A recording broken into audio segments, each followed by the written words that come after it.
자, 여러분들 요번 시간에는, 주택 관련해가지고 좀, 자세히 좀 살펴보도록 하죠. 왜냐면 이제 올해 또 개정된 내용도 있고, 그래서 이제 또 그 요건들이 굉장히 복잡하죠. 그 내용들을 좀 간략하게, 살펴보도록 하죠.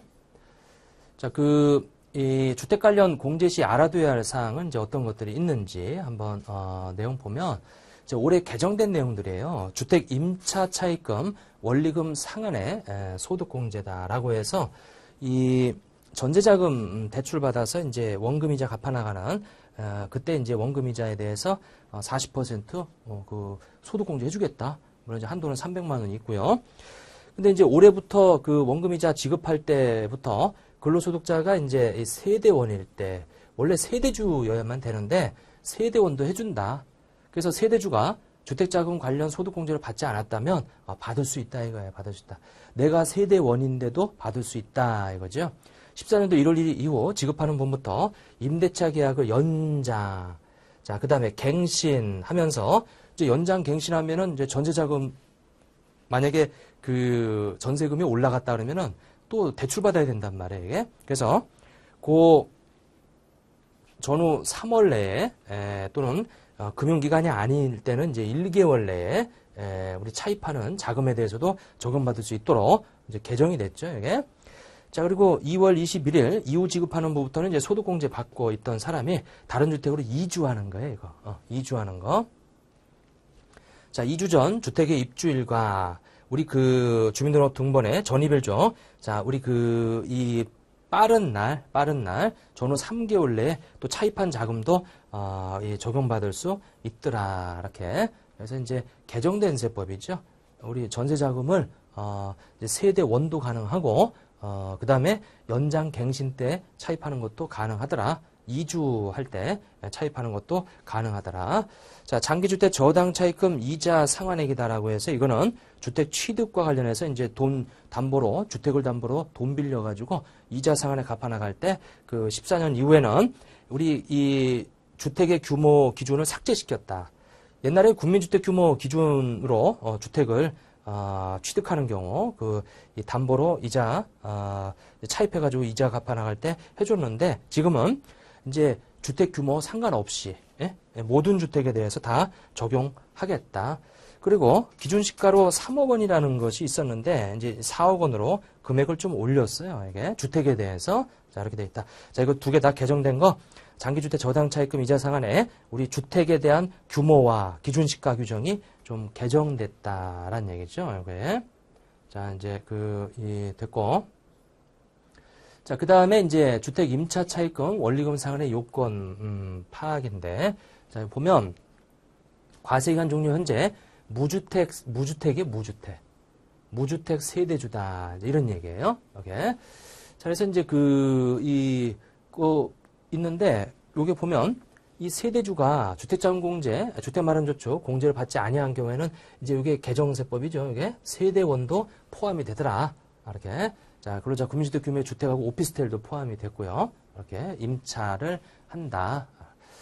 자, 대출기관으로부터 차입한 경우하고 여기 이제 개인한테 차입한 경우가 있어요. 여기 이제 은행이나 이런 금융기관에서 차입한 거. 임대차 계약 증서 입주일. 자, 입주일하고 주민등록표 등본의 전입일 중. 자, 빠른 날 전후 3개월 내에 차입해야 된다.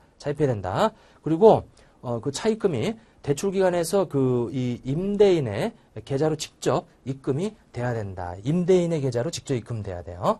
자, 일단은 우리 그 임차인이 전세자금 대출을 받는데 그것이 임대인의 계좌로 직접 입금되고 전입일 그 다음에 입주일 중 빠른 날로부터 저는 3개월 내에 차입해야 돼요. 차입해야 된다. 자, 그리고 이제 요 밑에 개인한테 빌리게 되면 해당 과세기한 총급액이 자, 이제 이거는 이제 총급여로 제한을 하죠. 고액 연봉자는 못 받고 5천만 원 이하의 사람만 해당이 되더라. 자, 요거는 이제 전후 1개월이에요. 여기 전후 3개월인데 이렇게 전후 1개월이다.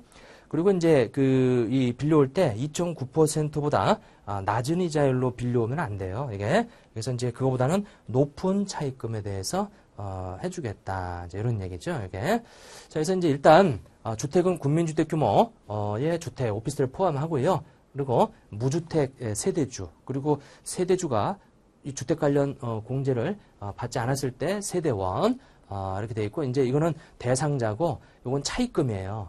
은행에서 빌린 거 우리 전후 3개월 내에 이거 빌려야 된다. 그리고 임대인 계좌로 입금돼야 되고 자 개인한테 빌린 거면은 1,905천만 원 이하자만 받을 수 있다. 그리고 1개월 내에 차입한 거다. 그리고 그 이자율이 2.9%보단 높아야 된다 이런 얘기죠. 이게 이렇게 좀 보시고요. 자 이제 이 다음에 이 장기주택 저당 차입금 이자 상한액이에요. 요거는 자 우리 근로자로서 무주택 또는 1주택 보유한 세대의 세대주가 그 주택을 또는 무주택자가 이제 주택을 사면서 그 주택을 담보로 해서 차입한 거. 자, 이거 이제 배우자는 물론 떨어져 있어도 동일 세대고요. 세대원, 요거 세대주가 주택 관련 소득공제 받지 않은 경우 세대 구성원 중 근로자로서 이것도 똑같아요. 근데 제일 중요한 거는 이 이자 상한액은 세대원이 받으려면은 거주를 해야 된다는 거죠. 거주해야 된다. 거기서 살아야 된다. 이거죠. 세대원이면. 세대주면 살 필요 없어요. 살든 안 살든 상관없는데 만약에 이 장기주택 저당 차입금 빌려온 사람이 세대원이다. 그리고 그 주택의 소유자도 세대원이다라고 했을 때 실제 거주해야 된다 이거죠. 근데 만약에 세대주면 세대주가 차입해왔고 그러면은 세대주는 거기서 살지 않아도 상관없어요. 이게. 자, 차입금 상환 기간이 15년 이상이다. 주택 소유권 이전 등기 이후 3월 이내에 차입해 와야 된다. 자, 그리고 여기 채무자 있죠. 그 차입금의 채무자와 그 다음에 이제 이 저당권 설정된 주택의 소유자가 동일해야 된다. 이거 동일해야 된다. 자, 이렇게 되어 있고. 자, 세대 구성원이 보유한 주택을 포함해서 근로자 과세기간 종료 현재 이게 주택이 하나여야 된단 말이에요. 1주택이에요. 이제 근데 무주택이거나 1주택이어야 되는데 이제 요 과세기간 종료일 날 근데 보면 2주택 이상이면은 이제 소득공제 못 받아요. 이거 소득공제 배제된다. 이렇게. 그러니까 기말 시점에 가서 주택을 2개 이상 가지고 있으면 소득공제 배제된다. 자, 요것이 이제 장기주택 저당차입금 이자 상한의 요건이죠. 상당히 복잡하죠. 내용이. 자, 이제 그 다음에 이 차이 시점에 따른 법률 개정 경과 조치라고 되어 있는데 왜냐면 이게 여러분들 지금 여기서 말씀드리지만은 이전에 그러니까 14년도 이전에 여러분들이 아주 오래전에 차입했다면 그 당시 세법은 또 다르단 말이에요. 그 당시 세법 한번 보셔야 돼요, 이게. 자, 이게 2000년 10월 30일 이전에 차입한 거면은 이런 거 안 따졌단 말이에요, 이거. 예? 요건 적용하지 않았어요, 이게. 그래서 이제 돼 있고 그다음에 2003년 12월 30일 이전 차입분은 차입금의 상환 기간이 아까 15년이었는데 그때는 10년 이상인 차입금도 됐다 이런 얘기죠, 이게. 그리고 4년도 1월 이후에 여러분들이 만약에 차입했다면 이거 15년 이상이고. 자, 그리고 상환 기간이 10년 이상 15년 미만인 경우는 이거 한도가 600이었어요. 그리고 15년 이상 이거는 이제 1,000만 원이다. 요때 이전에 차입한 것은 그리고 2005년 12월 30일 이전에 차입한 거, 여러분들이 장기주택 저당 차입금, 이 언제 집을 사면서 그걸 담보로 해서 빌렸느냐, 그 연도를 잘 보셔야 돼, 이게. 2주택 이상 보유한 경우, 자, 지금은 2주택 과세기간 종료 현재 2주택 이상 가지고 있으면 안 되죠. 근데 예전에 2005년 12월 30일 이전에 차입한 분에 대해서는 그때 규정이 2주택 이상 보유한 경우 본인이 실제 거주하는 구민주택 규모 주택에 한해서 2주택 이상이더라도 그중에서 구민주택 규모 실제 살고 있는 그 주택에 한해서는 지금도 공제받을 수 있다 이런 얘기예요. 에? 그러니까 2005년도 12월 30일 이전에 차입한 거 그 부분은 그리고 거주기간 동안 발생한 이자 상한액만 공제가 되는 거예요. 지금 살고 있는 그 집에 대한 실제로 주택이 2개 이상이더라도 내가 살고 있는 그 집에 장기주택 저당차입금 이자 상한액 있다면 그거는 받을 수 있다. 그게 예전에 차입한 거라면 이렇게.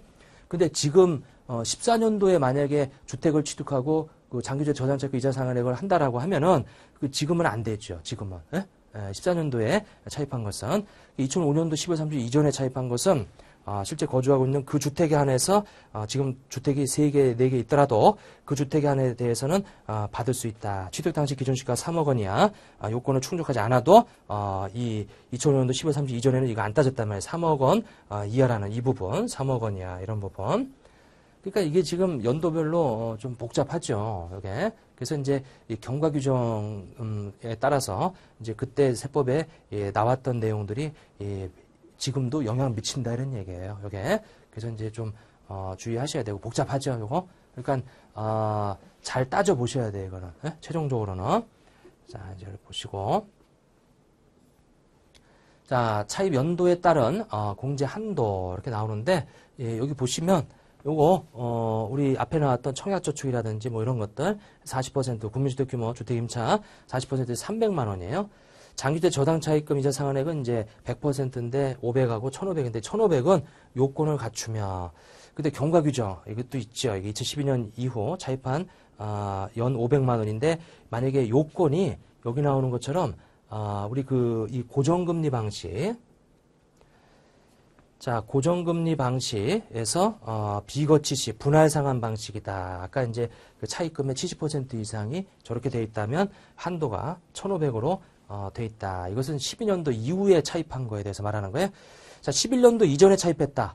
여러분들이 예전에 장기주택 저당 차입금, 11년도 12월 30일 이전에 차입한 거면은 상환 기간에 따라서 한도가 이렇게 다르더라라는 얘기죠.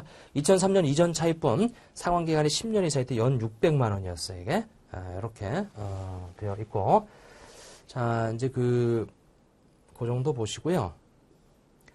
자 이제 이 주택 관련된 그 소득공제 상당히 복잡해요. 요거는 왜냐하면 요 내용들을 다 정리해보면 굉장히 복잡해요. 왜냐하면 차입 시점하고 그때 그리고 주택의 규모 그 다음에 이제 이 한도 그 다음에 기말 시점에서 이 공제 대상자의 주택 수가 몇 개여야 되냐 이것들이 연도별로 다 제각기 좀 틀려요. 그래서 여러분들이 실제로는 내가 장기주택 저당 차입금 이자 상환액을 상환하고 있다라고 하면은 그때 이 차입 당시하고 그때 세법을 좀 보셔야 돼, 이게. 요거는 간단하게 좀 이렇게 본 거예요, 요거는. 요 정도만 살펴보고, 다음으로 넘어가도록 하죠.